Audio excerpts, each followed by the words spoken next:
DA নিয়ে আবারও খুব গুরুত্বপূর্ণ আপডেট। দূর হবে সমস্যা।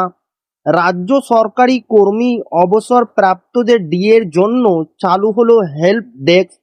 তো ভিডিওটি 1 সেকেন্ডের জন্য স্কিপ করবেন না, পুরোটা দেখবেন। চ্যানেলে নতুন হয়ে থাকলে অবশ্যই চ্যানেলটিকে সাবস্ক্রাইব করবেন এবং আমাদের পাশে থাকবেন। তো ভিডিওটি শুরু করা যাক। বিজেপি সরকারের প্রথম রাজ্য বাজেটে এক ধাক্কায় 20% ডিএ বেড়েছে সরকারি কর্মীদের।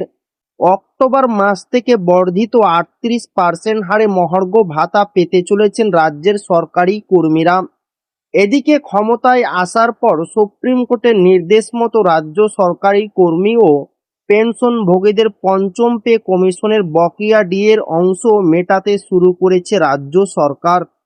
ইতিমধ্যেই অবসরপ্রাপ্ত সরকারি কর্মীদের একটা অংশের বকেয়া থাকা ডিএ অ্যাকাউন্টে দিয়ে দেওয়া হয়েছে বলে খবর। রাজ্য সরকার তরফে খবর, 2016 থেকে 2019 সালের মধ্যবর্তী বকেয়া মহার্ঘ ভাতা এবং বেতন কমিশনের টাকা আনুমানিক 3 লক্ষ সরকারি কর্মচারীর অ্যাকাউন্টে দিয়ে দেওয়া হয়েছে। এবার সেই বকেয়া নিয়ে রাজ্যের সমস্ত সরকারি কর্মচারীদের জন্য নয়া উদ্যোগ নিল সংগ্রামী যৌথ মঞ্চ। তো এই ছিল ডিএনএ খুব গুরুত্বপূর্ণ আপডেট যা আপনাদের মাঝে শেয়ার করলাম। তো আবারও দেখা হবে ডিএ রিলেটেড খুব গুরুত্বপূর্ণ ভিডিওতে।